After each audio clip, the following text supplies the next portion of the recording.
Assalamualaikum warahmatullahi wabarakatuh.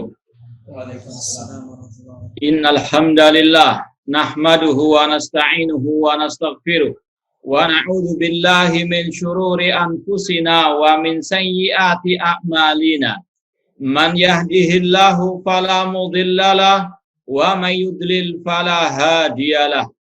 Asyhadu an la ilaha illallah wahdahu la syarikalah wa asyhadu anna Muhammadan abduhu wa rasuluh. Ya ayyuhalladzina amanu taqullaha haqqa tuqatih wa la tamutunna illa wa antum muslimun. Ya ayyuhan nasu taqu rabbakumul ladzi khalaqakum min nafsin wahidah wa khalaqa minha zawjaha wa batha minhuma rijalan katsiran wa nisaa'a wattaqullaha alladzi tasaaluna bihi wal arham innallaha kana 'alaikum raqiba. Ya ayyuhalladzina amanu taqullaha wa qulu qawlan sadida yuslih lakum a'malakum wa yaghfir lakum dhunubakum wa may yuti'illaha wa rasulahu faqad faza fawzan 'azima. Amma ba'd, fa inna asdaqal hadits kitabullah wa khairal hadi hadi Muhammadin sallallahu alaihi wasallam wa syarrul umuri muhdatsatuha wa kullu muhdatsatin bid'ah wa kullu bid'atin dhalalah wa kullu dhalalatin finnar. Ikhwani fillah wa akhwati, alhamdulillah segala puji bagi Allah Subhanahu wa taala yang dengan limpahan nikmat, hidayah serta pertolongannya kita dipertemukan kembali oleh Allah Subhanahu wa taala dalam kajian kitab Al-Qawaidul Muthla fi Sifatillahi wa Asma'i Al-Husna oleh Fadilatul Syekh Al-Allamah Muhammad bin Shalih Al-Utsaimin rahimallahu ta'ala. Langsung saja kita lanjutkan Al-Qaidah Ats-Tsaniyah, kaidah kedua dari kaidah-kaidah yang berkaitan dengan sifat-sifat Allah Subhanahu wa ta'ala. Kata Syekh Muhammad bin Shalih Al-Utsaimin rahimahullah, babus sifati awsa'u min babil asma. Bab tentang sifat-sifat Allah itu lebih luas dibandingkan bab berkaitan dengan nama-nama Allah. Sekali lagi, judul babnya sifat-sifat Allah itu lebih luas dibandingkan pembahasan tentang nama-nama Allah. Kenapa bisa demikian? Jawabannya kata beliau, wa dzalika li anna kulli ismin mutadamminan li sifat. Di antaranya karena setiap nama Allah pasti mengandung sifat. Tapi tidak sebaliknya. Tidak semua sifat menunjukkan akan nama. Kama sabaqa fil qaidati tsalitsah min qawaidil asma. Seperti yang sudah dibahas pada kaidah ketiga yang berkaitan dengan kaidah-kaidah tentang nama-nama Allah. Setiap nama Allah pasti mengandung sifat. Allah punya nama Al-Alim, sifatnya Al-Ilmu. Allah punya nama Ar-Rahman Ar-Rahim, sifatnya Ar-Rahman. Itu kaidah yang sudah paten. Setiap nama pasti mengandung sifat. Tapi tidak sebaliknya. Tidak semua sifat itu menunjukkan akan nama Allah Subhanahu wa ta'ala. Makanya pembahasan tentang sifat Allah lebih luas dibandingkan pembahasan tentang nama. Maka dari situ pula kita mengetahui, kalau kita ditanya misalnya, berapa sifat-sifat Allah itu? Berapa jumlahnya?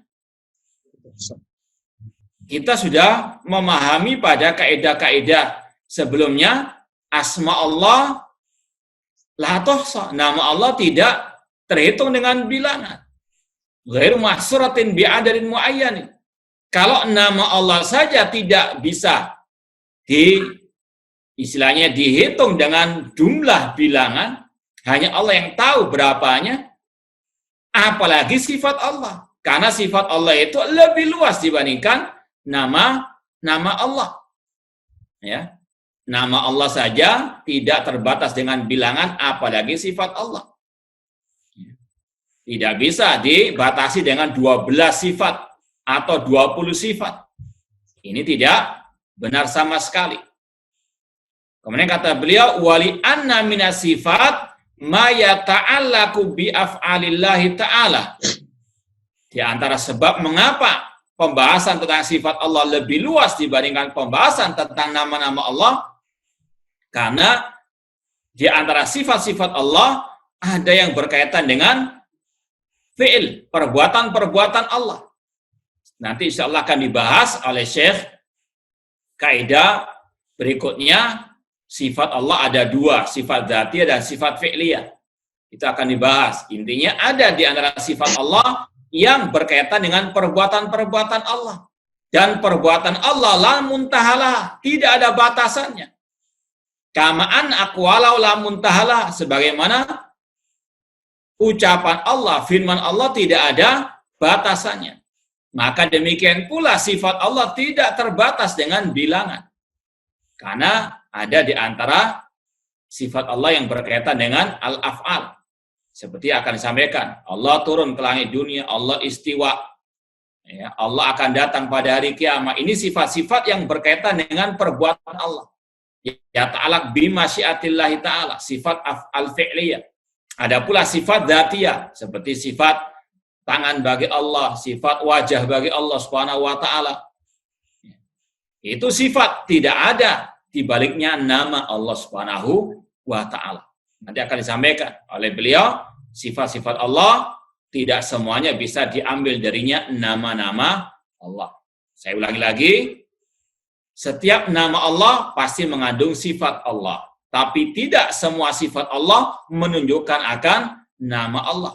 Maka pembahasan tentang sifat Allah lebih luas dibandingkan pembahasan tentang nama-nama Allah Subhanahu wa taala. Kemudian kata para ulama juga, kita tahu ini sifat Allah, itu sifat Allah dari beberapa sisi. Ini juga menjelaskan kepada kita babul as-sifat lebih luas daripada bab al-asma. Karena kita tahu itu sifat Allah, ini sifat Allah dari beberapa jalan, metode. Ya, kita mengetahui ini sifat Allah, ini sifat Allah dari beberapa jalan atau metode. Yang pertama, kalau ada nama Allah, ya, seperti tadi, Allah namanya Al-Alim, pasti di situ ada sifat Al-Ilm.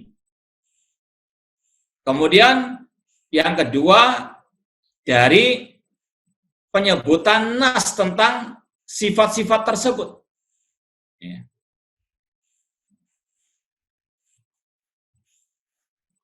Misalnya tadi, Allah punya sifat datang, wajah rabbuka, yanzilu rabbuna. Itu nas langsung tentang sifat-sifat Allah. Wa yabqa wajhu rabbika dzul jalali wal ikram. Kemudian yang ketiga, kita tahu ini sifat Allah, itu sifat Allah dari perbuatan-perbuatan Allah Subhanahu wa taala.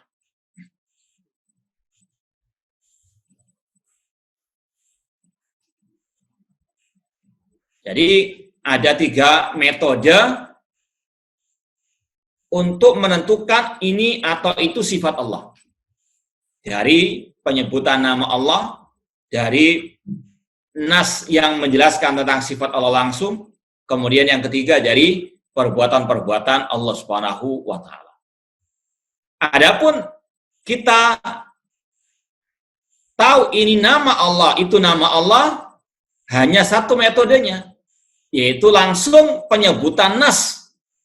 Ya, langsung penyebutan nas itu sebagai nama Allah. Innallaha alimun hakim, misalnya, wa huwal aliyul azim.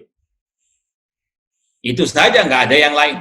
Maka ini istilahnya ringkasan mengapa babu as-sifat ausa min babi al-asma. Karena penentuan ini sifat Allah, itu sifat Allah lewat 3 jalur metode tadi, sedangkan menentukan ini nama Allah, itu nama Allah hanya lewat 1 jalan, yaitu an-nas langsung. Kemudian disampaikan oleh ya Syekh di sini beberapa dalil tentang sifat-sifat Allah yang khususnya berkaitan dengan perbuatan-perbuatan Allah. Seperti misalnya Allah berfirman, wajah rabbuka, Allah Rabbmu datang pada hari kiamat, yaitu di padang mahsyar. Wajah rabbuka wal malaku sofan sofan. Kalau ahli sunnah menetapkan sifat al-maji bagi Allah. Sifat al-maji bagi Allah. Allah itu datang pada hari kiamat. Kalau ahli bidah, mereka mentakwil. Datang rahmatnya, datang keputusannya, dan sebagainya. Ahli sunnah mengatakan wajah rabbuka, Allah yang datang pada hari kiamat. Di situ ada kalau bahasa Arabnya wajah rabbuka. Ja'a fi'il. Ya, fi'il madhi wajah rabbuka. Perbuatan Allah itu menunjukkan akan sifat al-maji, sifat datang. Ini terutama yang sudah belajar bahasa Arab, paham ini fi'il, ini masdar. Ya. Wajah masdarnya ja'a yaji'u maji'un. Ya. Al-maji ini adalah sifat Allah. Sebagaimana juga hal yang duruna illa an ya'tiyahumullahu fi dhulalin minal ghamam. Allah datang juga. Al-ityan, al-ati. Afwan, al-ityan.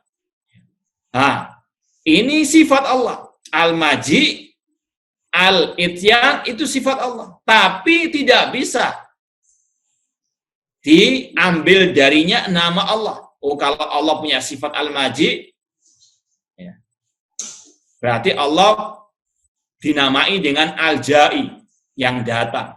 Tidak bisa. Atau dinamakan Allah al-ati. Tidak ada penyebutan nama itu. Kemudian juga Allah mengatakan fa'akhadahumullah bidunubihim. Akhada, Allah menimpakan musibah kepada mereka karena sebab dosa-dosa mereka. Sifatnya al-akhdu, Allah menimpakan musibah. Tapi nggak bisa diambil dari sifat al-akhdu ini nama Allah al-akhid, isim fa'il al-akhid. Tidak ada dalam Al-Quran atau Sunnah Allah dinamakan dengan al-akhidu. Ya. Demikian pula wa yumsikus sama, sifatnya al-imsak. Tapi Allah tidak dinamai dengan al-mumsik. Ini menunjukkan babus sifat ausa min babi al-asma. Bab tentang sifat Allah lebih luas dibandingkan bab tentang pembahasan nama-nama Allah Subhanahu wa ta'ala. Demikian seterusnya. Allah mengatakan yuridullahu bikum yusra. Innama amru idza arada syai'an an yakula lahu kun fayakun. Allah punya sifat al-iradah, kehendak, keinginan. Tapi Allah tidak dinamakan dengan al-murid. Ya. Karena tidak semua sifat bisa diambil darinya nama. Demikian pula Rasul mengatakan yanzilu rabbuna tabaraka wa ta'ala. Allah turun ke langit dunia. Sifatnya an-nuzul. Tapi Allah tidak dinamakan dengan an-nazil, yang turun. Ya. Nama Allah tidak bisa diambil dari sifat-sifat seperti ini. Maka pembahasan tentang sifat Allah lebih luas dibandingkan pembahasan tentang nama-nama Allah. Kemudian di akhir-akhir kata beliau, wa in kunna nukhbir bidzalika anhu. Meskipun boleh kita mengabarkan tentang Allah dengan istilah-istilah tadi. Allah itu mumsikus sama misalnya ya. Kita mengatakan Allah mumsikus sama. Itu min babil al-ikhbar. Jadi di sini kata para ulama ada 3 istilah. Ada 3 istilah. Istilah babul asma, babus sifat, kemudian babul ikhbar. Ya. Babul asma jelas sudah kita pelajari kaidah-kaidahnya. Allah namanya al-alim, al-hakim, as-sami, al-basir, al-malikul kudus, jelas itu nama-nama Allah.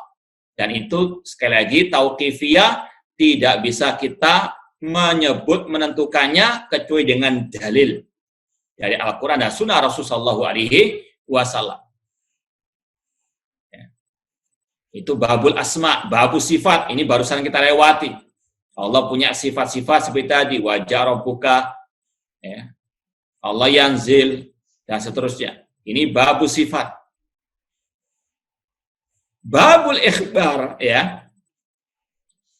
Babul al-khobar, kalau didefinisikan oleh para ulama, babul khobar itu setiap kata lafdun hasanun au ghairu sayyi yudhaf ila Allah. Ya. Babul ikhbar adalah setiap kata yang baik atau yang tidak jelek. Ya. Atau yang tidak jelek yang disandarkan kepada Allah. Itu min babil khobar.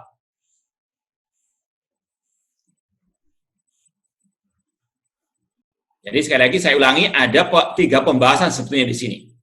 Bab tentang nama-nama Allah, bab tentang sifat-sifat Allah, bab tentang al-khobar. Kalau tentang nama dan sifat, tentang nama-nama dan sifat Allah, ini harus dengan dalil, ya, Al-Quran dan Sunnah Rasulullah SAW. Tapi kalau babul ikhbar ini menurut pendapat yang rojeh tidak tauqifi. Hanya sekedar mengabarkan tentang Allah Subhanahu wa taala, namun tadi definisinya dengan ucapan yang baik yang tidak jelek. Contoh kata para ulama, Allah tadi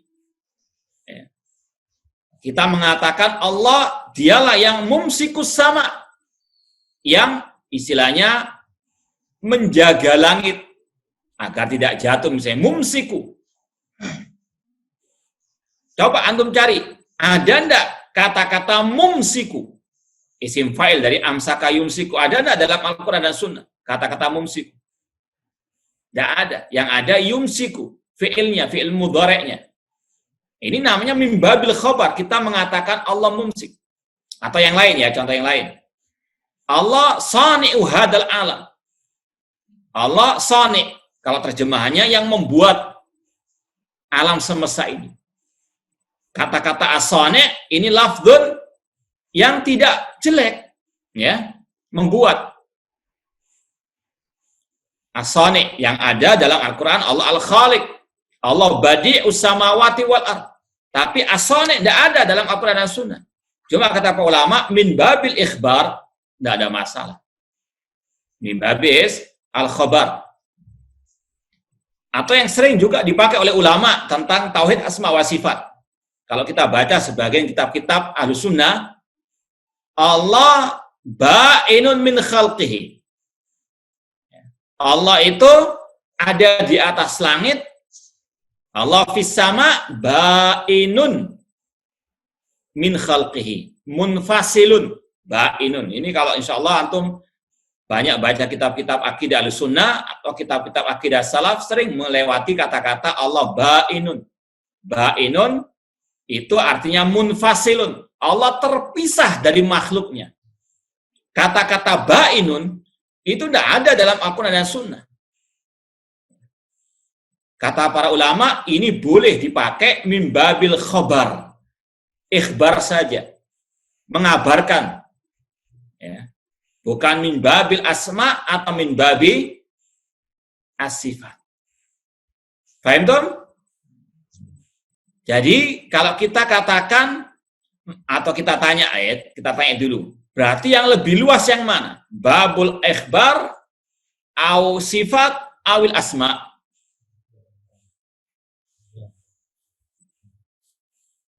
Ainal ausa. Hah? Al-ikhbar. Nah, santum. Jadi, yang pertama yang lebih luas, babul ikhbar, karena tidak perlu dalil. Ya. Cuma tadi kaidahnya harus lafadznya itu tidak negatif istilahnya. Contoh yang lain. Ya, kita mengabarkan Allah itu syai'un. Allahu syai'un. Boleh enggak? Ya insyaallah. Hah? Ya justru awan aku anallah syai'un. Allah itu sesuatu. Syai'un, sesuatu. Boleh enggak? Nah, ya justru Allah ya juz.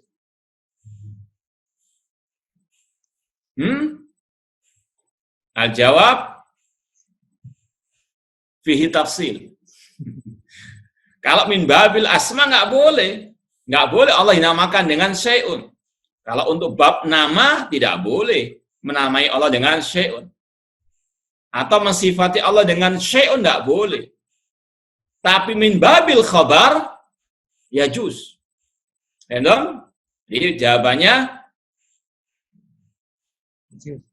boleh mengabarkan tentang Allah itu dengan syai'un, Allah itu sesuatu, ya. Tapi tidak boleh menamai Allah dengan syai'un atau mensifati Allah dengan apa? Syai'un. Karena syai' itu tidak mengandung kesempurnaan, ya. Tidak mengandung apa? Sifat yang al-kamal. Tapi sekedar mengabarkan boleh. Allah itu adalah syai'un, Allah syai'un.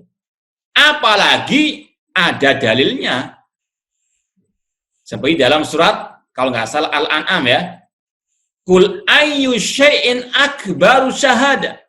Kul ayyu syai'in. Katakan, wahai Nabi Muhammad, ayyu syai'in. Apa sesuatu yang paling besar persaksiannya? Kul ayyu syai'in akbaru syahada. Kulillah. Katakan Allah. Ini min babis al-akhbar atau al-ikhbar, mengabarkan, atau min babil khabar. Ya, jadi boleh mengatakan Allah dalam bahasa Arab ya, terutama dalam bahasa Arab, ini jelas kalau dalam bahasa Arab Allah nazilun.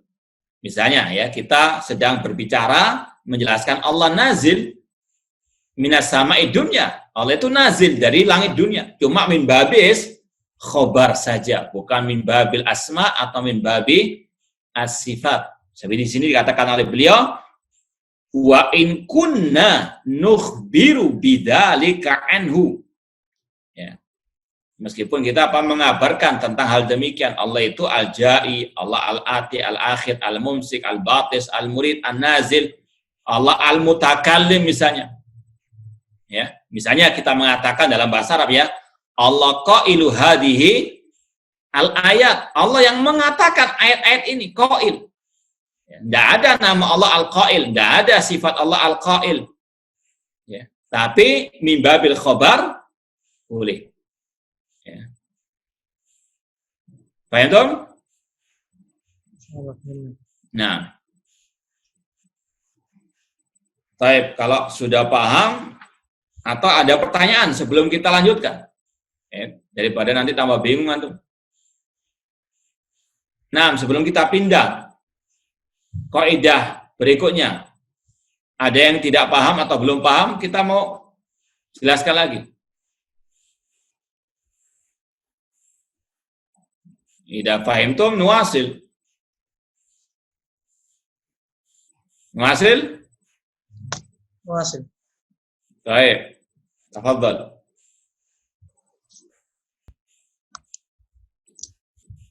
Baik, sekarang al-qaidah tsalitsah, kaidah yang ketiga. Min qawaidis sifat, tentang sifat-sifat Allah. Kata Syekh Muhammad bin Shalih Al-Utsaimin rahimahullah, sifat Allah Ta'ala tanqasimu ila qismain, subutiyatin wa salbiyah. Sifat-sifat Allah terbagi menjadi dua. Ini dari sisi al-isbat wan nafi. Nanti akan ada pembagian sifat-sifat dari sisi yang lain. Jadi taksimu as-sifat ini bi'tibarat, ada beberapa pembagiannya. Seperti kalau antum pelajari nahwu al-isim ya, isim kata benda itu terbagi menjadi beberapa bagian. Ada menjadi 3 isim atau afan fi'il ya. Kalau belajar fi'il misalnya, ya, fi'il ada fi'il madhi, fi'il mudhari', fi'il amr. Fi'il dilihat dari sisi yang lainnya, ada beberapa segi.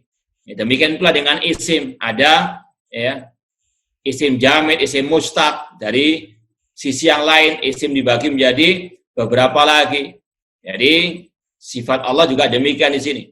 Sifat Allah ada beberapa kategori pembagiannya. Sekarang sifat Allah dibagi menjadi dua, dilihat dari sisi penetapan dan peniadaannya. Al-isbat wan nafi. Ya, taksimu sifatillah bi'tibari al-isbat wan nafi. Sifat Allah terbagi menjadi dua, dari sisi penetapan dan peniadaan ada dua. Sifat subutiyah dan sifat salbiyah. Sifat yang ditetapkan oleh Allah dan sifat yang ditiadakan oleh Allah.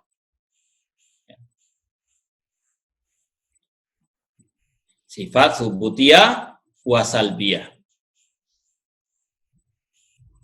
Kemudian kata Syekh, fasubutiyatu ma asbatahullahu ta'ala li nafsihi fi kitabihi au ala lisani rasulihi sallallahu alaihi wasallam. Sifat subutiyah adalah setiap sifat yang ditetapkan oleh Allah bagi dirinya di dalam kitabnya atau yang ditetapkan oleh Rasulnya sallallahu alaihi wasallam. Ya, sifat subutiyah yaitu sifat yang ditetapkan oleh Allah dan Rasulnya sallallahu alaihi wasallam, baik dalam ayat ataupun dalam hadis yang sahih. Wa kulluha sifatu kamal, dan semua sifat-sifat itu pasti menunjukkan akan kesempurnaan atau sifat yang sempurna. La naqsa fiha biwajibnal wujuh, tidak ada kekurangan sama sekali. Seperti yang telah kita pelajari pada kaidah yang pertama tentang sifat Allah, semua sifat Allah sifatu kamal. Kalau ada sifat yang menunjukkan akan kekurangan, itu bukan sifat Allah.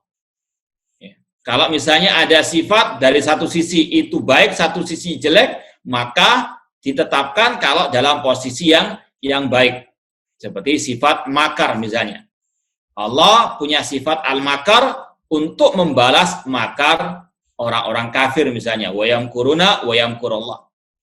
Intinya secara umum, semua sifat Allah sifatu kamalin. La naqsa fiha biwajibnal wujuh. Semua sifat Allah sifat sempurna, tidak ada kekurangan sama sekali. Seperti sifat al-haya, kehidupan, wal ilmi, ilmu, wal qudrah, kekuasaan, wal istiwa alal arsy, sifat istiwa tinggi di atas al-arsy, wan nuzul ila sama'id dunya, wal wajah, sifat wajah, al-yadain, kedua tangan, wa nahwi dzalik. Itu adalah sifat subutiyah. Kenapa kok dikatakan sifat subutiyah? Karena itu yang ditetapkan oleh Allah. Ya, Allah menyebutkan misalnya sifat al-haya di dalam firman-Nya, wallahu alladzi la ilaha illa huwa al-hayyu al-qayyum. Allah al-hayyu, namanya al-hayyu, punya sifat al-haya. Allah al-alim, ya'lamu ma baina aydihim wa ma khalfahum. Allah punya sifat al-ilm. Allah al-alim. Ini semuanya sifat subutiyah karena Allah tetapkan bagi dirinya dan seterusnya. Fayajib isbatuha lillahi ta'ala haqiqatan 'alal wajhil la'iq bihi. Maka sikap kita, kewajiban kita menetapkan apa yang ditetapkan oleh Allah dari sifat-sifat itu secara hakikatnya. Ini sikap Ahlussunnah. Kalau Ahlul Bid'ah, mereka mengatakan, oh itu majaz. Itu tidak secara hakiki. Allah punya sifat wajah. Arti wajah itu adalah, misalnya kata mereka, az-zat. Ya. Itu perbedaan antara Ahlussunnah dengan Ahlul Bid'ah. Kalau Ahlussunnah mengatakan sifat Allah itu sifat yang hakiki, bukan yang majaziyah. Bidalil sama' wal akal. Kita wajib mengimani, menetapkan sifat-sifat tersebut karena ini yang berdasarkan dalil Al-Quran dan Sunnah, demikian pula berdasarkan Al-Akal, dalil akal. Ikhwani fillah wa akhwati rahimani wa rahimakumullah, ada pelajaran yang berharga kalau kita baca kitab-kitab ulama seperti ini. Yaitu apa? Kita terus ditekankan dalam setiap ucapan kita harus berdasarkan dalil. Qala Allah wa qala Rasul. Ya. Ini sekali lagi bukan hanya dalam pembahasan ini, dalam semua pembahasan agama. Ya, ini pelajaran bagi kita semuanya, terutama yang mungkin sekarang jadi ya, artis medsos misalnya. Ya. Hati-hati, jangan hanya kejar setoran, asal nulis, asal komentar tanpa dalil.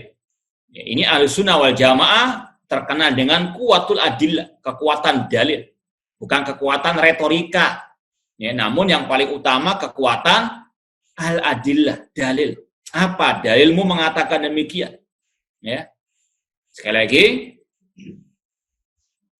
kalau kita baca buku-buku para ulama seperti ini, kita akan menjadi terbiasa untuk qala Allah wa qala Rasul. Ya. Dalam sekali lagi bukan hanya masalah tauhid asma wa sifat, namun semua pembahasan agama harus bidalil. Ya. Dalil, terutama Al-Quran dan Sunnah. Kalaupun di situ ada dalil akal, itu tidak mengapa selama al-akal yu'ayyid an-naql. Nah, kemudian disampaikan oleh Syekh, kenapa kok kita wajib menetapkan sifat-sifat as-subutiyah tadi? Karena berdasarkan firman Allah, ya ayyuhalladzina amanu aminu billah. Wahai orang-orang beriman, berimanlah kepada Allah. Ini fi'il amr. Dan fi'il amr itu ya dulu alal wujub, menunjukkan akan wajib. Maka kata beliau yajib isbatu. Kenapa kok wajib kita menetapkan sifat subutiyah? Karena ini berkaitan dengan perintah Allah, aminu billah, berimanlah kepada Allah. Dan di antara makna iman kepada Allah, mengimani sifat-sifat Allah. Seperti yang disampaikan oleh Syekh setelah ini. Kemudian juga aminu billah wa rasuli, berimanlah kepada Rasulnya. Dan di antara makna iman kepada Rasul, mengimani semua kabar berita yang disampaikan oleh Rasul Shallallahu Alaihi Wasallam, terutama tentang sifat Allah. Seperti tadi, Rasul mengatakan, yanzilu rabbuna tabaraka wa ta'ala ila samai dunya. Allah turun ke langit dunia.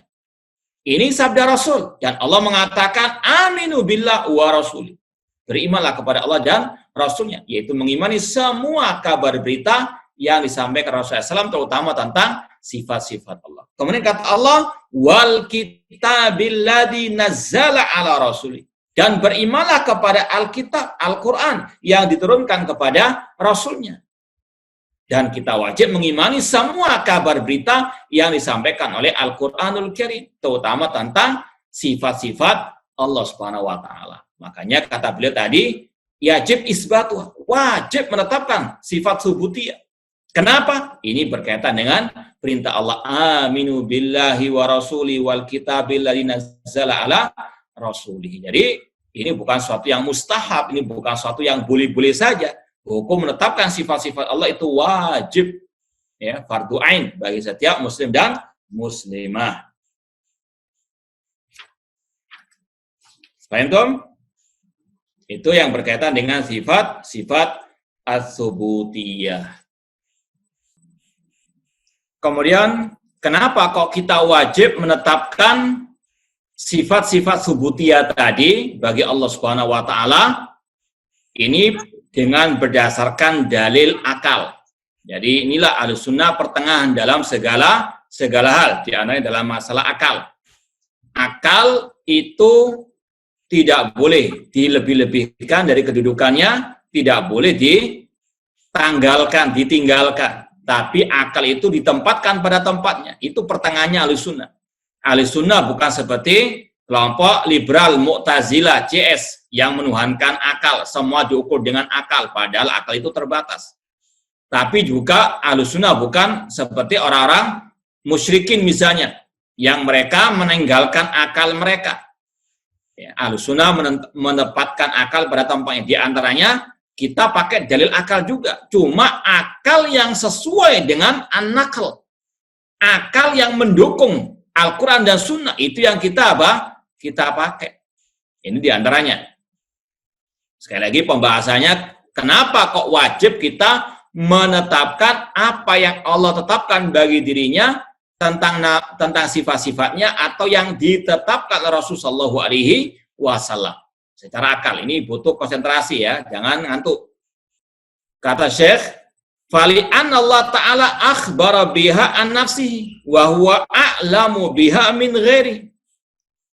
Kita wajib menetapkan apa yang Allah tetapkan tentang sifat-sifatnya karena Allah yang mengabarkan tentang dirinya. Dan Allah yang lebih tahu tentang dirinya. Ya. Dan dia asdaqu qilan wa ahsanu haditsan min ghairi.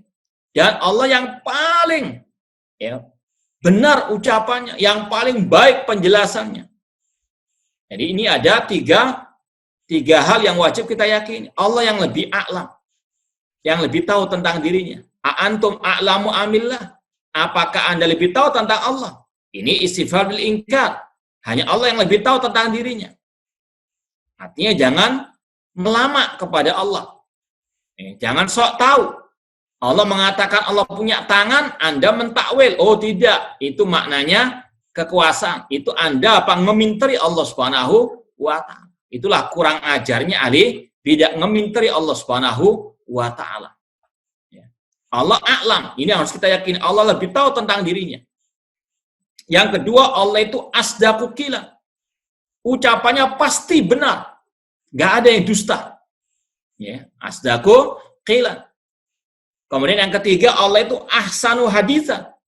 Yang lebih baik ucapannya. Yang lebih terang benderang ucapannya. Ahsanu haditsan min ghairihi. Maka fawajaba isbatuha. Ketika kita sudah memahami Allah itu a'lam, Allah itu asdaq, Allah itu ahsan, maka wajib menetapkan sifat-sifat subutiyah tadi. Kama akhbara biha min ghairi taraddudin. Wajib menetapkan dengan yakin tanpa ada keraguan. Min ghairi taraddud. Tidak boleh ada keraguan. Ini masalah akidah. Namanya akidah itu harus betul-betul yakin betul. Harus betul-betul merasuk dalam hati. Makanya kata para ulama, orang-orang yang mencela-menceli dalam akidah manhajnya, karena akidah manhajnya itu tidak masuk ke dalam relung hati. Maka kadang ngomong ini, kadang ngomong itu. Karena belum merasuk ke dalam hati. Makanya sudah pernah kalau nggak salah kita sampaikan, akidah itu nggak bisa dibaca sekali dua kali, dikaji sekali dua kali, terus harus tanamkan. Kenapa? Ini harus betul-betul merasuk ke dalam. Namanya akidah.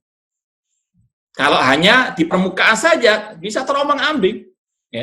Kadang ikut ke sana, ikut ada arus ke kanan, ikut ke kanan, arus ke kiri. Kenapa enggak merasuk ke dalam?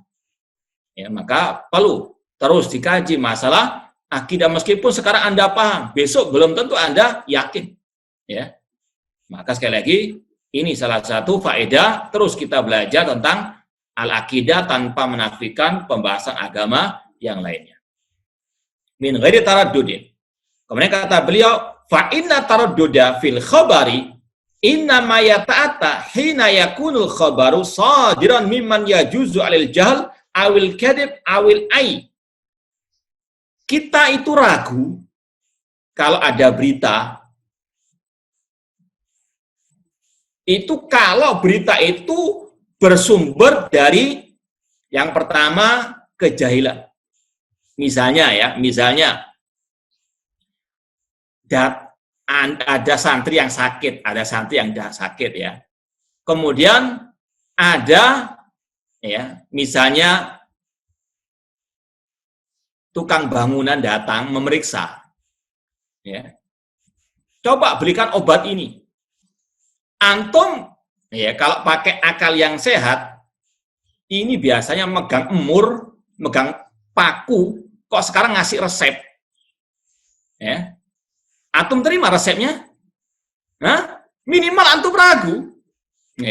Kenapa? Karena dia bukan bidangnya sebagai dokter. Dia tukang apa? Mungkin tukang bangunan, tukang las dan sebagainya. Masalah bangunan dia paham dia. Cuma masalah pengobatan, dia bukan ahlinya. Ketika berita itu muncul dari kejahilan, antum pasti ragu. Itu minimal. Maksimalnya antum usir dia. Atau lebih parah dari itu.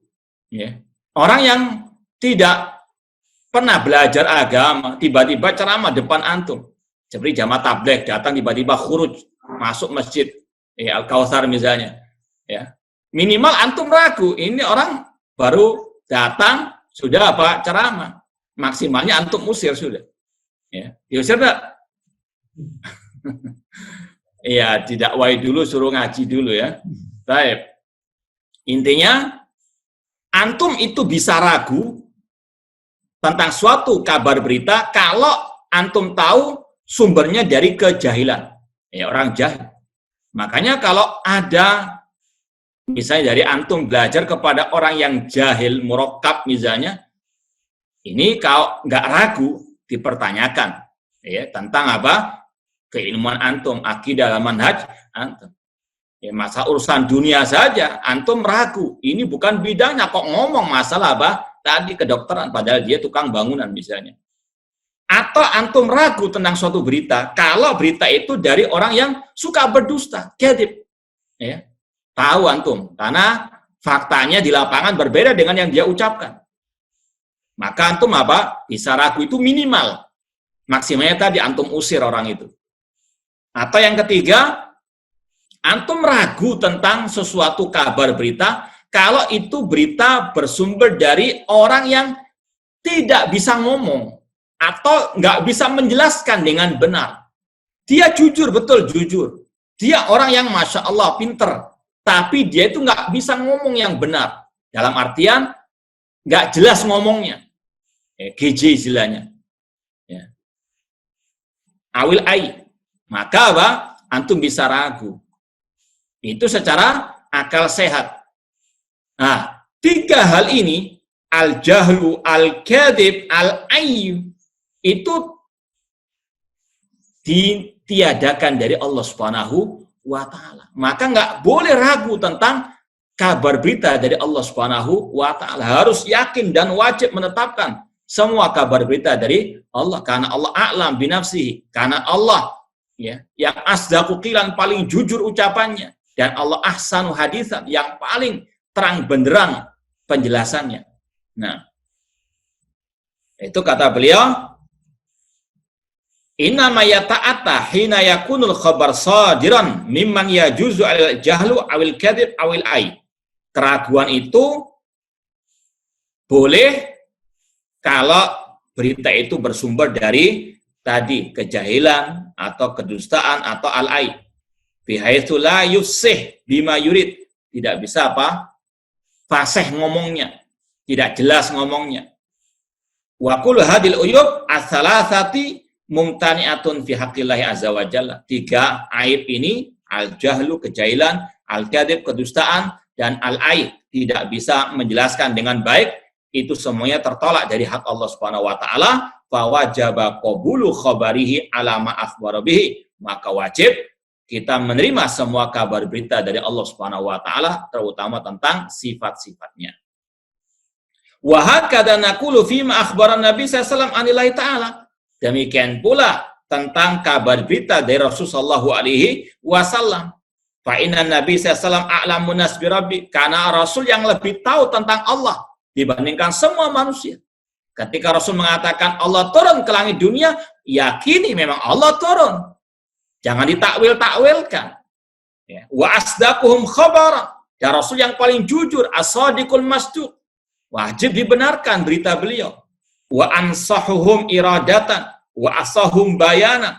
Dan beliau yang paling jelas keterangannya. Beliau diberikan al-jawami'ul kalim. Kata Rasul, utitu khamsan lam yu'tahunna nabiyan qabli. Aku diberi 5 keutamaan yang tidak diberikan kepada Nabi sebelumku. Di antaranya utitu jawami'ul kalim. Ucapan yang singkat namun padat, yang jelas, yang terang benderang. Ya. Maka wajib membenarkan semua kabar berita dari Rasulullah sallallahu alaihi wasallam.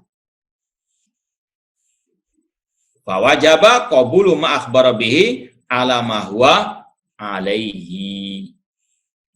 Makanya kata para ulama, secara akal kalau ada orang misalnya mentakwil Allah itu istawa maknanya istaula. Padahal jelas 7 ayat Al-Qur'an mengatakan Allah istawa. Tidak ada kata-kata istaula. semuanya lafadznya istawa. Seandainya mana istawa itu istaula, pasti mungkin salah satu redaksinya dengan istaula. Ketika mereka mentawil istawa dengan istaula, itu berarti mereka seolah-olah menuduh Allah itu nggak bisa menjelaskan. Atau Allah itu, naudzubillah min dzalik, ya, tidak jujur dalam penjelasannya. Ini sekali lagi tuduhan-tuduhan keji sebetulnya terhadap atau kepada Allah yang dilakukan oleh ahli bidah meskipun bilisani al-hal. Wallahu ta'ala alam. Kemudian kita pindah kepada sifat yang kedua, sifat salbiyah atau sifat al-manfiyah. Sifat yang ditiadakan dari Allah. Lawannya tadi. Ya, sifat subutiyah yang ditetapkan oleh Allah. Yang kedua sifat salbiyah, yaitu sifat yang manfiyah, yang ditiadakan dari Allah.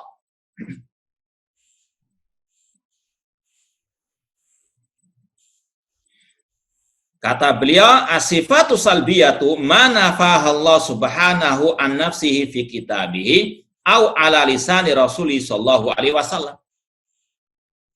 Sifat salbiyah adalah sifat yang ditiadakan oleh Allah dari dirinya di dalam kitabnya atau lewat lisan Rasul sallallahu alaihi wasallam. Sifat yang ditiadakan dari Allah. Wa kulluha sifatu naqsin fi haqqi.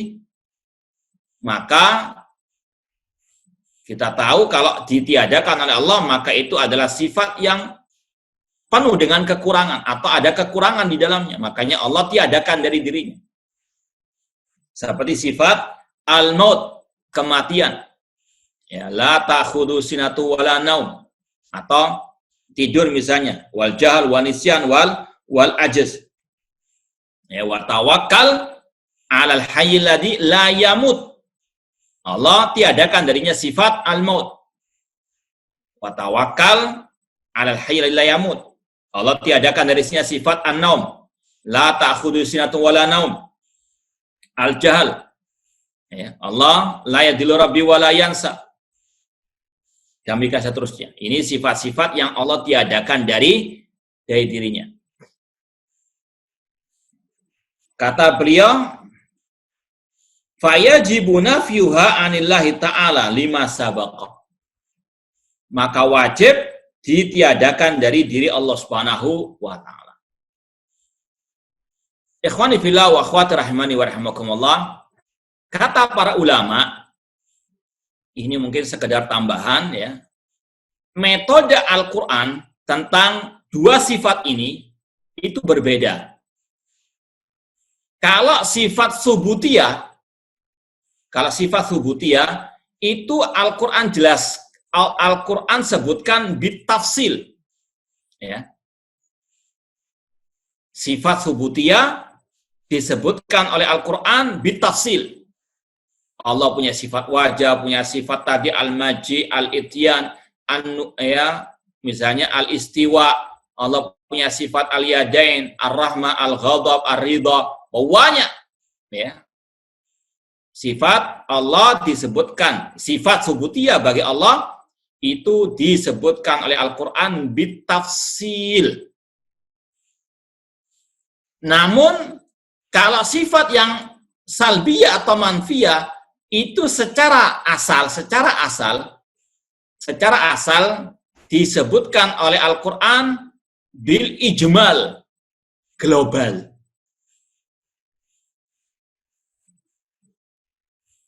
Misalnya Allah mengatakan laisa kamisli syai'un. Tidak ada sesuatu yang serupa dengan Allah. Laisa kamisli.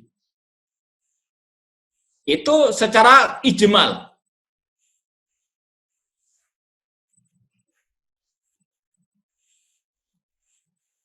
Jadi metode Al-Quran tentang dua sifat ini berbeda. Kalau sifat subutiyah disebutkan secara apa? Nah, disebutkan secara bitafsil. Kalau sifat yang manfiyah atau salbiyah disebutkan secara apa? Ijmal. Nah, akan tetapi terkadang di dalam Al-Quran Allah sebutkan sifat salbiyah itu bitafsil li maslahatin aw li gharadin ma, karena ada tujuan maslahat tertentu. Jadi secara asal dalam Al-Quran kata para ulama, sifat yang salbiyah itu secara global, laisa kamitsli syai'un walam yakul lahu kufuwan ahad. Tapi terkadang disebutkan sifat salbiyah itu secara terperinci dalam Al-Quran ketika ada tujuan tertentu, ada kemaslahatan tertentu. Di antaranya untuk membantah orang-orang kafir atau musyrikin. Contoh kata para ulama, ketika Allah mengatakan tadi dalam surat Al-Ikhlas, walam yakul lahu kufuwan ahad. Itu kaidah asal dalam Al-Quran. Sifat salbiyah disebutkan secara global. Allah nggak sama dengan sesuatu apapun. Itu secara global. Tapi ayat sebelumnya Allah mengatakan lam yalid walam yulad. Itu secara terperinci Allah sebutkan sifat salbiyah. Karena ada tujuannya, yaitu untuk membantah orang-orang an-nasara wal yahud wa man kana ala syakilati. Demikian pula dalam surat yang lain, misalnya surat Al-Qaf, surat Qaf. Allah mengatakan wa ma massana min lughub. Kami kata Allah tidak ditimpa kelelahan, keletihan. Itu sifat yang salbiyah. Allah tiadakan dari dirinya wa ma massana min lughub. Allah sebutkan dengan terperinci. Sifat salbiyah itu ini untuk membantah orang Yahudi. Ya. Ditiadakannya sifat kelelahan, keletihan dari Allah itu karena Allah ingin membantah orang Yahudi yang mengatakan bahwasanya Allah itu setelah menciptakan langit dan bumi dalam 6 masa, Allah itu capek, lelah, istirahat. Maka Allah bantah wa ma masana min lughub. Jadi saya ulangi lagi, kalau sifat subutiyah itu secara asal disebutkan dalam Al-Quran secara terperinci. Sifat salbiyah di dalam Al-Quran disebutkan secara global.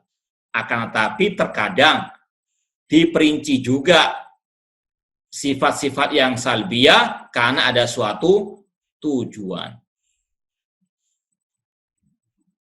Ini berkaitan dengan inti pembahasan, yaitu bahwasanya sifat Allah itu mengandung kesempurnaan yang di situ ada unsur al-madah, as-sana, pujian bagi Allah. Kan di situ ada unsur memuji Allah. Ya, seperti yang kita sampaikan, kenapa semua nama Allah itu husna? Karena mengandung sifat-sifat yang sempurna. Karena di situ ada pujian bagi Allah. Kalau tidak ada pujian bagi Allah, itu bukan nama, bukan sifat Allah. Ya. Semua sifat nama Allah mengandung pujian bagi Allah Subhanahu wa ta'ala. Nah, secara akal saja, secara wakil lah, secara kenyataan yang ada, antum misalnya kalau memuji orang, itu dengan memperinci sifat salbi atau sifat subutiyah. Ini untuk antara manusia, walillahil masal, Allah memiliki perumpamaan yang lebih tinggi. Secara akal saja, orang kalau memuji yang lain itu menyebutkan sifat yang subutiyah atau yang salbiyah. Nah, yang subutiyah, inti masya Allah, inti itu rajin belajar, inti rajin ibadah, inti berpegang teguh dengan akidah salam, meskipun dibully antum masih sabar, tegar, memuji dengan apa sifat subutiyah. Nggak ada orang muji dengan memperinci sifat salbiyah.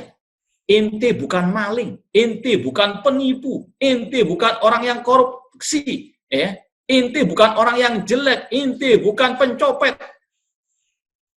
Antum kalau mendengar orang memuji antum dengan seperti itu, antum senyum atau malah ngambil tongkat. Ini makanya tadi kita sampaikan Al-Quran ketika menyebutkan sifat subutiyah diperinci. Adapun sifat salbiyah di Al-Quran disebutkan secara apa? Global. Nah, ini berbeda dengan ahlul bidah. Ya. Ahlul kalam, kata pak ulama, mereka itu seringnya memperinci sifat-sifat yang salbiyah. Allah bukan begini, Allah tidak begitu, Allah begini, tanpa dalil juga. Ya. Ini ahlul bidah, ahlul kalam, mereka sangat kurang ajar kepada Allah. Ya. Bayangkan saja ya, seperti tadi, kalau seandainya ada seorang anak mengatakan kepada bapaknya, Pak, sampai itu bukan pencopet, sampai bukan perampok, sampai bukan pencuri, sampai bukan koruptor, sampai bukan maling. Mungkin plak gitu ya. Jadi, ini bedanya Ahlussunnah dengan ahli al-bidah. Ini kita sampaikan, karena memang inilah salah satu bedanya Ahlussunnah dengan al-bidah dalam masalah sifat subutiyah dan sifat salbiyah. Kemudian kata Syekh, fayajib nafyuha anillahi ta'ala lima sabab. Kalau kita mendapati sifat salbiyah, apa kewajiban kita? Yang pertama, menafikan sifat salbiyah atau manfiyah tadi. Tapi nggak cukup sekedar menafikan. Kalau anak ulangi lagi tadi, kalau sifat subutiyah, tugas kita satu, menetapkan. Ya, sifat subutiyah. Allah punya sifat wajah, sifat tangan, sifat turun. Tugas kita satu. Tapi kalau berkaitan dengan sifat salbiyah, ada dua kewajiban kita. Yang pertama, kewajibannya meniadakan sifat salbiyah tersebut. Tapi yang kedua, harus dilanjutkan, yaitu menetapkan kesempurnaan lawan dari sifat tersebut. Menetapkan apa? Kesempurnaan lawan sifat salbiyah tersebut. Anak ulangi lagi. Tugas kita ketika mendapati sifat-sifat salbiyah, yang pertama menafikan sifat tersebut. Yang kedua, tugas kita, kewajiban kita menetapkan kesempurnaan lawan dari sifat salbiyah itu. Contoh, sifat tadi al-maut, ya. Sifat al-maut, kematian. Itu wajib tugas kita menafikan Allah la yamut. Ya, wa tawakkal 'alal hayy alladzi la yamut. Allah tidak akan mati. Tiadakan sifat al-maut, kematian dari Allah. Tugas yang kedua, kewajiban yang kedua, menetapkan kesempurnaan sifat kehidupan bagi Allah. Allah tidak mati karena kesempurnaan sifat kehidupannya. Harus ada yang kedua itu. Harus ada apa yang kedua itu. Tidak cukup hanya menafikan saja. Karena sekedar menafikan itu tidak bermakna al-madh. Kalau sekedar apa? Menafikan Allah nggak mati, itu bukan memuji Allah. Tapi memuji itu dengan sifat penetapan. Allah itu tidak mati karena sifat kehidupannya yang maha sempurna. Itu baru kita memuji Allah. Paham, Tom? Nah, itu yang disampaikan oleh Syekh tadi, wadzalika atau fayajib nafyuha anillahi ta'ala. Kita baca ini memang harus butuh konsentrasi. Fayajibu nafyuha anillahi ta'ala lima sabab. Wajib meniadakan dari Allah sifat-sifat salbiyah tadi. Kemudian tugas yang kedua, ma'a isbati diddiha. Tapi wajib menetapkan lawannya alal wajil akmal. Wajib menetapkan kesempurnaan lawan sifat tersebut. Allah misalnya menafikan darinya sifat al-jahal, kejahilan. La yadillu, Allah la yajhal. Maka wajib ditiadakan sifat al-jahal, kejahilan dari Allah, sekaligus ditetapkan kesempurnaan sifat ilmunya Allah. Ya. Wa dzalika li anna ma nafahu Allah ta'ala an nafsihi fal murad bihi bayan intifaihi li subuti kamali diddihi la li mujarradi nafihi. Karena ketika Allah menafikan dari dirinya sifat-sifat salbiyah tadi, itu sebetulnya tujuan akhirnya untuk menetapkan lawan dari sifat salbiyah tersebut, bukan sekedar Allah menafikan sifat itu. Ya. Ketika Allah mengatakan wa ma massana min lughub, kami tidak ditimpa keletihan, tujuan utamanya bukan sekedar menafikan, itu sekedar jembatan saja. Allah menafikan sifat keletihan itu karena tujuan akhirnya menetapkan sifat kekuasaan bagi dirinya. Allah menafikan dari dirinya sifat al-maut itu sebagai jembatan untuk menetapkan sifat apa? Kesempurnaan al-haya, kehidupan bagi dirinya. Itu yang dimaksud oleh beliau, li'anna nafya laisa bikamal illa an yatadamman ma yadullu ala kamal. Karena sekedar menafikan itu bukan menunjukkan akan kesempurnaan. Sekedar menafikan Allah la yamut, titik, itu bukan menunjukkan akan apa? Kesempurnaan. Tapi kesempurnaan itu kalau ada isbat, menetapkan lawan dari sifat yang ditiadakan tersebut. Misalnya ya, seperti tadi, ya, kalau ada orang yang mengatakan kepada orang lain, ente bukan pencuri. Ya. Ini sebenarnya bukan apa? Bukan madah. Ya. Kalau al-madah itu bil isbat, ente ini orang baik misalnya. Karena sekedar menafikan, ente bukan maling, tapi koruptor, podoai. Ya. Jadi penetapan itu yang menunjukkan akal al-madah. Wa dzalika li anna nafya adamun. Ini kaidahnya, menafikan itu berarti meniadakan sesuatu yang tidak ada. Ya. Itu laisa bisyai' fadlan an yakuna kamal. Sesuatu yang tidak ada itu tidak menunjukkan akan kesempurnaan. Ya.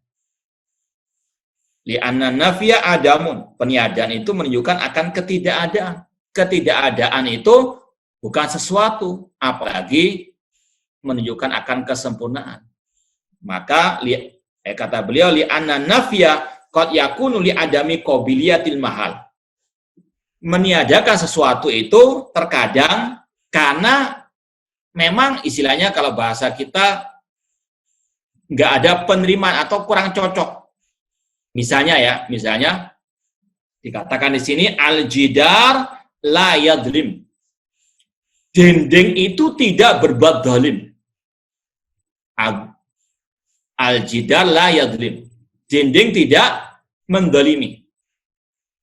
Ini bukan suatu pujian untuk dinding ini. Kenapa? Namanya dinding, ya memang nggak ada sifat apa? Zalim. Ya. Ini namanya tidak menerima sifat adzul memang. Memang secara asal dia tidak ada menerima sifat adzul. Maka ketika dikatakan dinding itu nggak berbuat zalim, itu bukan pujian bagi apa? Dinding. Ya. Wa qad yakunul ajz anil qiyam bi fayakun naqsan. Bisa jadi ditiadakan sifat salbiyah itu ya, karena kelemahan. Ya, misalnya, anak kecil ini hebat. Kenapa? Ya karena dia nggak pernah memukul ya, orang yang lebih besar. Ini bukan hebat, memang dia apa? Nggak sanggup. Ya. Karena dia apa? Nggak sanggup memukul yang lebih dewasa. Bukan berarti dia anak itu ya baik dan sebagainya. Bisa jadi dia mukul yang sejajar dengan umurnya. Jadi intinya ketika Allah meniadakan sifat-sifat salbiyah itu tidak cukup hanya kita sekedar menafikan, tapi harus ada penetapan lawan dari sifat tersebut. Kemudian disebutkan kenapa kok nggak cukup hanya meniadakan, karena sekedar meniadakan itu bukan madeh, bukan puji Allah Subhanahu wa taala. Karena sekedar meniadakan itu bisa jadi karena kelemahan, bisa jadi memang tidak menerima hal tersebut. Seperti dalam ucapan penyair di sini, kubayyilatun la yaghduruna bi dhimmatin. Kabilah itu tidak berbuat curang, tidak melanggar perjanjian dan tidak berbuat zalim kepada manusia sama sekali. Ya. Ini pujian atau zam?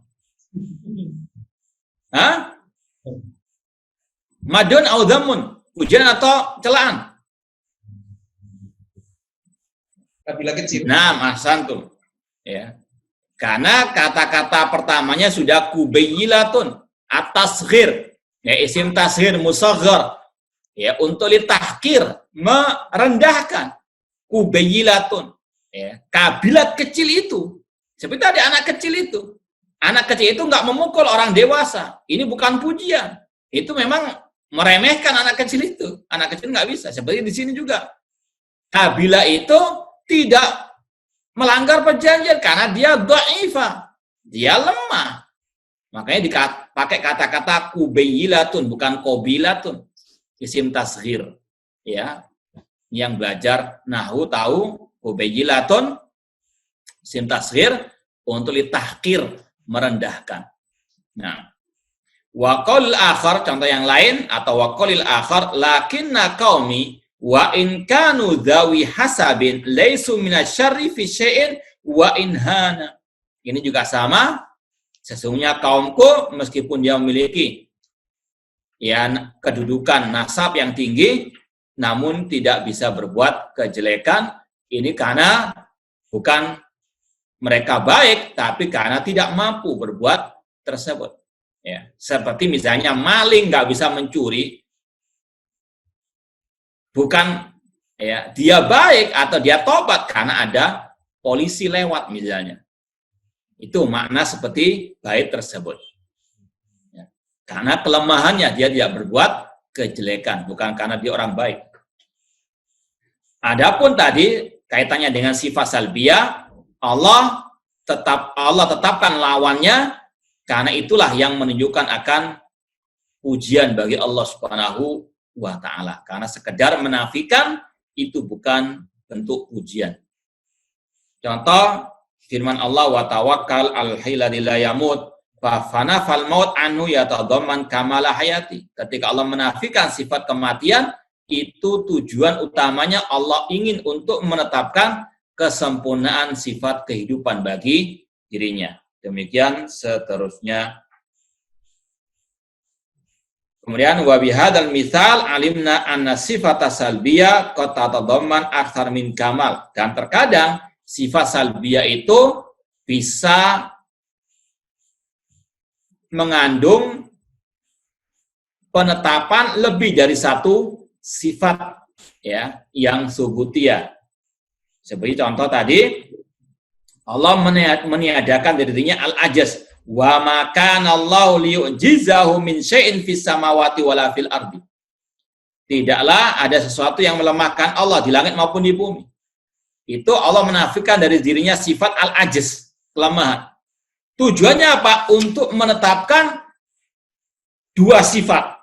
Apa itu? Sifat al-ilmu dan sifat al-qudrah. Dari mana kita tahu? Yang pertama dari nas. Lanjutan nas tersebut Fatir 44, innahu kana aliman qadira. Setelah Allah meniadakan darinya sifat kelemahan, Allah tetapkan sifat al-ilmu wa sifat al-qudrah. Nah, intinya sama dengan tadi, sifat salbiyah itu wajib kita tiadakan dari Allah, tapi nggak cukup sekedar meniadakan, harus menetapkan kesempurnaan lawannya. Wallahu ta'ala alam. Muhasil?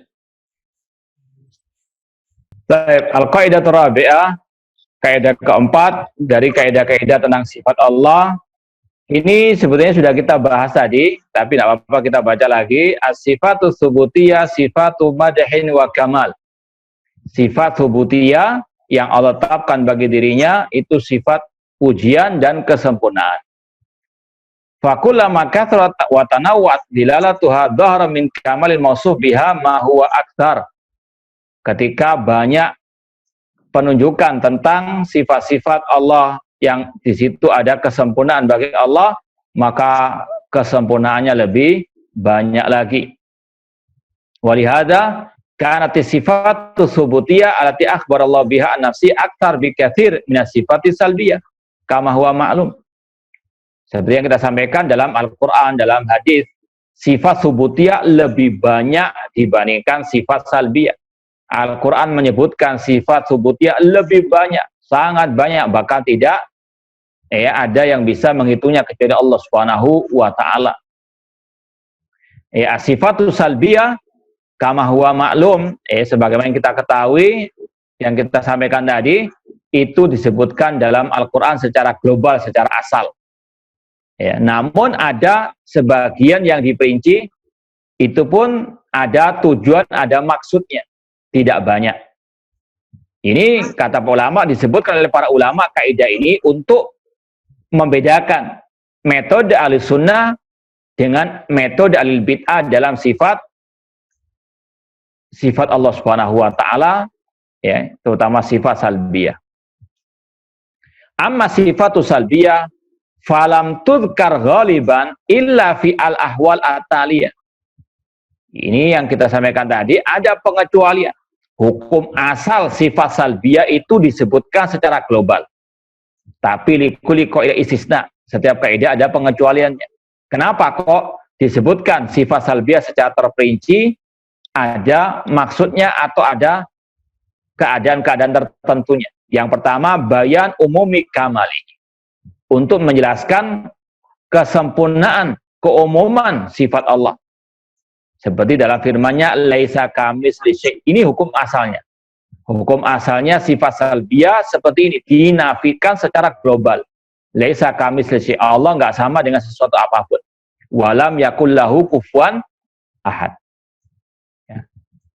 Adapun kalau ada perinciannya, ini tujuannya nafyu madda'ahu fi haqqihi al-kadzibun, untuk membantah tuduhan-tuduhan orang-orang kafir yang berdusta atas nama Allah. Anda olir rahmani walada wa ma yanbaghi lirrahmani an yattakhidha walada. Allah bantah, wa ma yanbaghi lirrahman an yattakhidha walada. Tidak selayaknya bagi Allah untuk mempunyai anak. Atau tujuan yang kedua, ketika ada perincian dari sifat salbiyah, daf'u tawahumi naksin min kamali. Ini juga sama sebetulnya untuk membantah. Membantah atawahum. Klaim ataupun persangkaan ada kekurangan dalam sifat Allah. Allah mengatakan, wa ma khalaqnas samawati wal arda wa ma bainahuma la'ibin. Allah tidak menciptakan langit dan bumi dalam keadaan sia-sia. Ini untuk apa? Daf'ut tawahum. Mencegah adanya prasangka buruk kepada Allah. Walaqad khalaqnas samawati wal arda wa ma bainahuma fi sittati ayyamin wa ma massana min lughub. Ini untuk membantah orang Yahudi yang menuduh Allah itu istirahat setelah menciptakan langit dan bumi dalam 6 masa. Ini sebenarnya Al-Qaidatul Rabi'ah sudah kita sampaikan tadi. Al-Qaidatul Khamisah, as-sifatu subutiyatu tanqasim ila qismain. Sifat subutiyah dibagi lagi menjadi 2, sifat dzatiyah dan sifat fi'liyah. Apa itu sifat dzatiyah wa fi'liyah? Sifat dzatiyah hiyalati lam yazalu wala yazalu muttasifan biha. Sifat yang senantiasa melekat pada diri Allah. Yang senantiasa Allah tersifati dengannya. Itu namanya sifat dzatiyah, sifat yang senantiasa Allah tersifati dengannya. Seperti kal ilmi wal qudrati was sam' wal basar wal izza wal hikmah wal ulu wal azama. Senantiasa Allah tersifati dengan sifat-sifat ini. Contoh sifat al-ulu. Di situ disebutkan sifat al-ulu. Senantiasa Allah itu fil ulu. Allah senantiasa tinggi di atas makhluknya. Makanya kalau ada ahli bid'ah mengatakan syubhat, kalau Allah itu tinggi di atas arsy, lalu di mana Allah sebelum terciptanya arsy? Jangan bingung antum. Jawab, Allah daiman wa abadan fil ulu. Allah senantiasa tinggi di atas makhluknya. Sebelum Allah menciptakan al-arsy, Allah itu sudah fil ulu, Allah sudah di atas makhluknya. Ya, Allah senantiasa muttasifan bil ulu, lam yazal wala yazalu Allah muttasifan bil ulu. Ini namanya sifat dzatiyah. Di antara sifat dzatiyah, sifat al-ulu, sifat yang senantiasa menempel pada diri Allah, yang senantiasa Allah tersifati dengannya.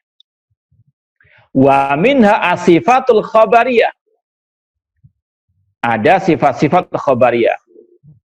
Sebetulnya ada lagi pembagian yang kita sampaikan tadi. Pembagian sifat itu ada dari beberapa sisi. Ada sifat subutiyah yang dibagi lagi menjadi dua, yaitu sifat al-khabariyah, as-sam'iyah, dan sifat al-aqliyah. Itu pembahasan berikutnya. Namun ada penyebutan di sini as-sifatul khabariyah. Apa itu sifat khabariyah? Yaitu sifat yang hanya bisa ditetapkan lewat jalur al-khabar, as-sama, al-naql. Itu makna sifat al-khabariyah. Apa itu sifat khabariyah? Yaitu sifat yang hanya bisa ditetapkan lewat dalil as-sama, al-khabar, an-naql. Ya, seperti sifat al-wajh, yadain, al-ainain. Itu semuanya sifat dzatiyah al-khabariyah.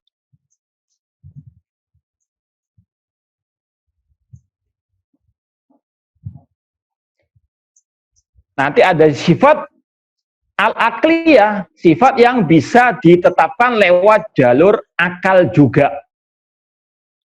Ya. Seperti sifat tadi, al-ulu, as-sama, al-basar, karena nggak mungkin Allah nggak tersifati dengan sifat al-ulu.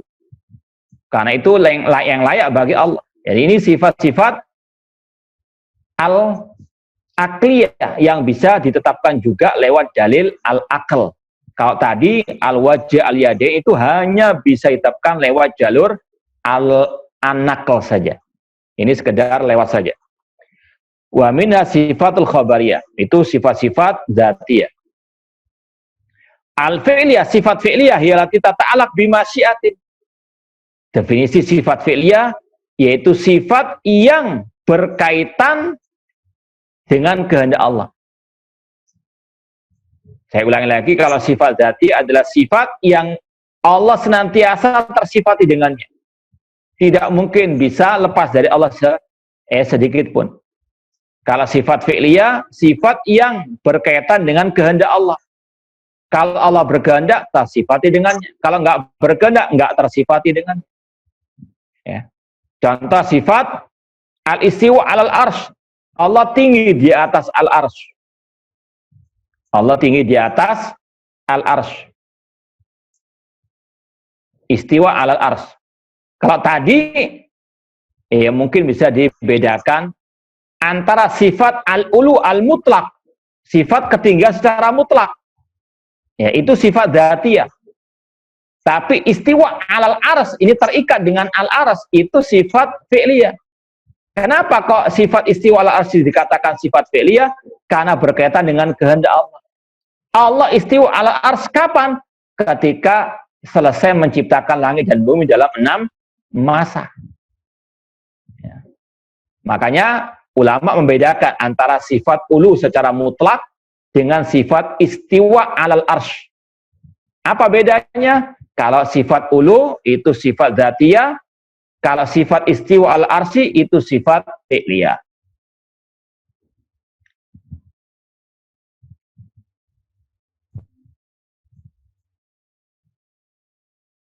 Demikian pula an-nuzul ila samai dunia, turun ke langit dunia. Dikatakan sifat fi'liyah. Kenapa? Karena berkaitan dengan kehendak Allah. Yaitu Allah hanya berkehendak turun sepertiga malam terakhir saja. Nggak terus-menerus Allah turun. Tapi turunnya kapan? Sepertiga malam terakhir. Berkaitan dengan kehendak Allah. Ya, Allah berkehendak turunnya sepertiga malam terakhir. Itu saja. Ya, maka dikatakan sifat fi'liyah. Sifat yang berkaitan dengan kehendak Allah. Kapan Allah berkehendak, Allah tersifati dengannya. Ketika Allah nggak berkehendak, Allah nggak tersifati dengan sifat-sifat tersebut. Yaitu sifat dzati wal fi'liyah. Sekarang ada Wa qad takunu sifatu dzatiyatan wa fi'liyatan bi'tibarain. Namun ada sebagian sifat yang masuk dua kategori secara langsung, yaitu sifat dzatiyah dan juga sifat fi'liyah, sesuai dengan cara pandangnya, ya. Atau dilihat dari dua seginya, sisinya. Seperti sifat al-kalam. Sifat kalam itu bisa masuk sifat dzatiyah, bisa masuk sifat fi'liyah, tapi dari sisi yang berbeda, ya. Sifat kalam itu secara asalnya sifat dzatiyah. Secara asal Allah itu tersifati dengan sifat kalam. Allah pasti muttasifan bil kalam. Karena kalau kalam itu terlepas dari Allah, bisu berarti. Itu aib bagi Allah Subhanahu wa taala. Ya. Maka sifat kalam secara asalnya, itu sifat dzatiyah, karena Allah senantiasa tersifati dengan sifat kalam. Ya. Nggak mungkin terlepas sedikit pun, sebentar pun dari Allah sifat kalam itu. Tapi dari sisi yang lain, kapan Allah berbicara, itu sifat fi'liyah. Ya. Kapan Allah berkehendak, Allah berbicara. Bicaranya Allah dengan Nabi Adam beda dengan bicaranya dengan Nabi Muhammad SAW, beda dengan Nabi Musa alaihissalam. Ya. Fa'inna bi'tibari asli sifatan dzatiyah li'anna Allah ta'ala yazal wa la yazal mutakalliman. Namun dari sisi ahadil kalam, kalau bahasa istilah kita sekarang itu update kalamnya itu, ya, sifat fi'liyah. Ya. Allah terus ya bisa berbicara. Allah nanti berbicara dengan para penghuni surga. Ahadil kalam. Makanya mungkin antum kalau baca kitab sebagian ulama ada istilah sifatul kalam itu qadimun nau' hadithul ahad. Ya, kalau mungkin antum mendengar istilah qadimun nau'i hadithul ahadi.